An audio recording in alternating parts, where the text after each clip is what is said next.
The IAFF-IAFC Fire Service Joint Labor Management Candidate Physical Ability Test. Event 3, Equipment Carry. This event is designed to simulate the critical tasks of removing power tools from a fire apparatus, carrying them to an emergency scene, and returning them to the fire apparatus. You will remove the 2 saws, one at a time, from the cabinet and place them on the ground. You will then simultaneously pick up 1 saw in your left hand and 1 saw in your right hand and carry them while walking 75 feet around a drum and back to the starting point. You will then place both saws on the ground, pick up 1 saw at a time, and return each saw to its designated space in the cabinet. Upon completion of this event, you will walk 85 feet along the established walkway to the next event. During the equipment carry, you are allowed to stop, place the saws on the ground, and adjust your grip. However, if you drop either saw on the ground during the carry, you will be disqualified and your test will be concluded. Throughout the equipment carry, you must walk. You will receive 1 warning for running. A second infraction will constitute disqualification and your test will be concluded.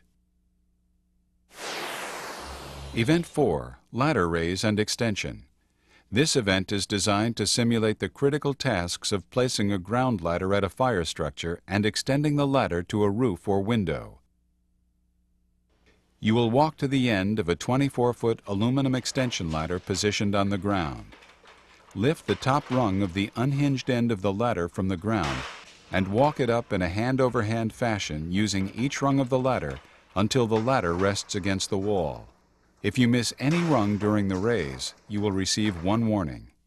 If you miss a rung after receiving a warning, or if you allow the ladder to fall to the ground, or the safety lanyard is activated due to completely losing your grip during the raise, you will be disqualified and your test will be concluded. After successfully completing the ladder raise, you will proceed immediately to a second pre-positioned and secured 24-foot aluminum extension ladder. You will extend the fly section by pulling on the rope halyard hand over hand until it hits the stop. You will then lower the fly section hand over hand in a controlled fashion and return the ladder to its original starting position. Upon completion of this event, you will walk 85 feet along the established walkway to the next event.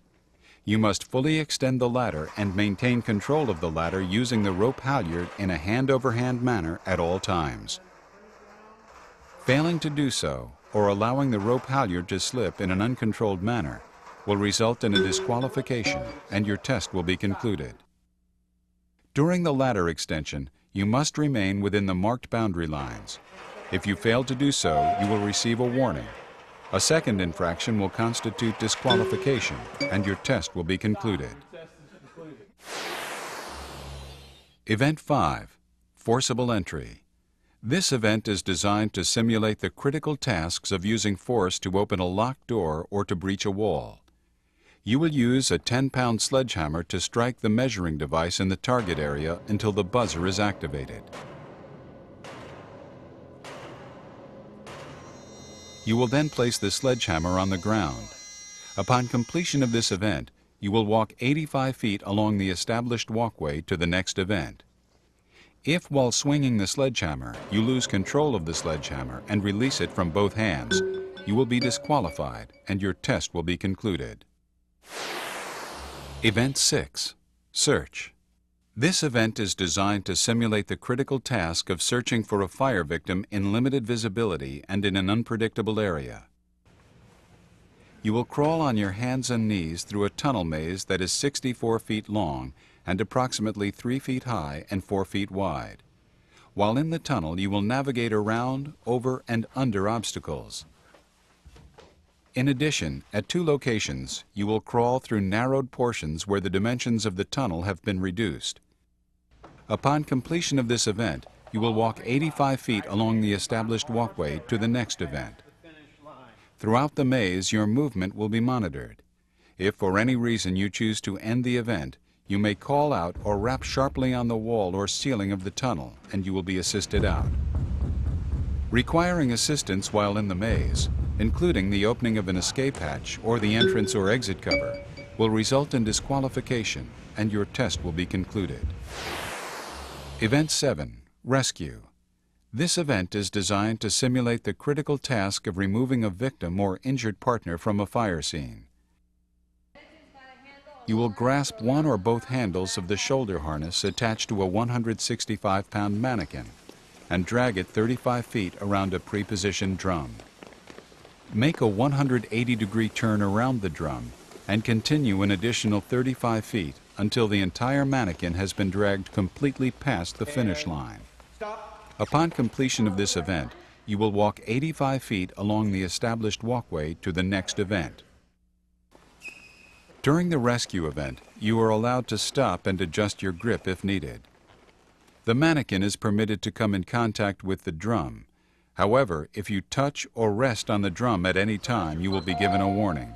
A second infraction will constitute a disqualification, and your test will be concluded. Remember, the entire mannequin must be dragged past the marked finish line to complete the event. Event 8. Ceiling breach and pull. This event is designed to simulate the critical task of breaching and pulling down a ceiling to check for fire extension. You will remove the pike pole from the bracket, stand within the boundary established by the equipment frame, and place the tip of the pole on the painted area of the hinge door in the ceiling. You will push up fully with the pike pole on the hinge door in the ceiling 3 times. Then you will hook the pike pole to the ceiling device and pull down the counterbalance lever 5 times. 3 pushes and 5 pulls constitute one complete set. You will be required to perform 4 entire sets. If you drop the pole, you must pick it up by yourself and resume the event. You will be permitted to drop the pike pole to the ground only once. Dropping the pike pole to the ground a second time will constitute disqualification, and your test will be concluded. If you do not successfully complete a repetition, the proctor will call out miss, and you must push or pull the apparatus to complete the repetition. If you do not repeat the missed repetition, the entire set will not count. If you step outside the frame during this event, you will receive a warning. A second infraction will constitute disqualification, and your test will be concluded. In this case, you will not receive any warning. You are permitted, if needed, to stop and adjust your grip. Should you release your grip, or should your hand slip from the pike pole without the pole falling to the ground, you should re-establish your grip and resume the event.